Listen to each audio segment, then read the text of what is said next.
বহুত সুখী অনুভৱ কৰিছো এতিয়া আৰু কষ্ট যে সাৰ্থক হৈছে সেইবাবে বহুত সুখী পাইছো আৰু মই আসাম ফাইনেন্স সাৰ্ভিস পাইছো ৰেংক 4 মই প্ৰথম কিটিটো ভগৱানক ধন্যবাদ জনাম আৰু মোৰ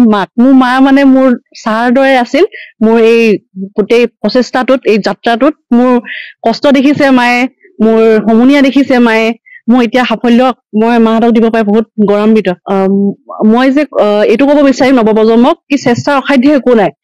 যোনটো আমি বিচাৰো যদি হেতুত আমি কাম কৰো তেন্তে আমি সফলতা নিশ্চয় অৰ্জন কৰিব পাৰিম মই এছপিএম আইএছ একাডেমিত ফাউণ্ডেশ্যন কোৰ্স লৈছিলো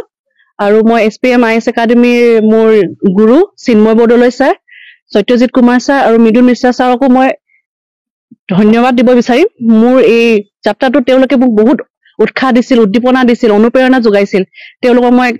সঁচাকৈ মোৰ নিজৰ অন্তৰৰ পৰা ধন্যবাদ জনাইছো মই চাকৰি কৰি আছিলো কৰ্পৰেশ্যন ডিপাৰ্টমেণ্টত ইন্সপেক্টৰ অডিটৰ হিচাপে মই যেতিয়া সময় পাওঁ তেতিয়াই পঢ়িছিলো অফিচৰ পৰা আহি মই জিৰণি লৈ বহুত দেৰিলৈকে ৰাতি দেৰিলৈকে মই পঢ়িছিলো সেনেকে মই মিলাই লৈছিলো আৰু উইকেণ্ডছ বিলাকত পঢ়িছিলো চৰকাৰকো মই ধন্যবাদ জনাম কাৰণ আমাক নিকাভাৱে নিযুক্তি দিছে মেধাক মানে অধিকাৰ প্ৰাধান্যতা দিছে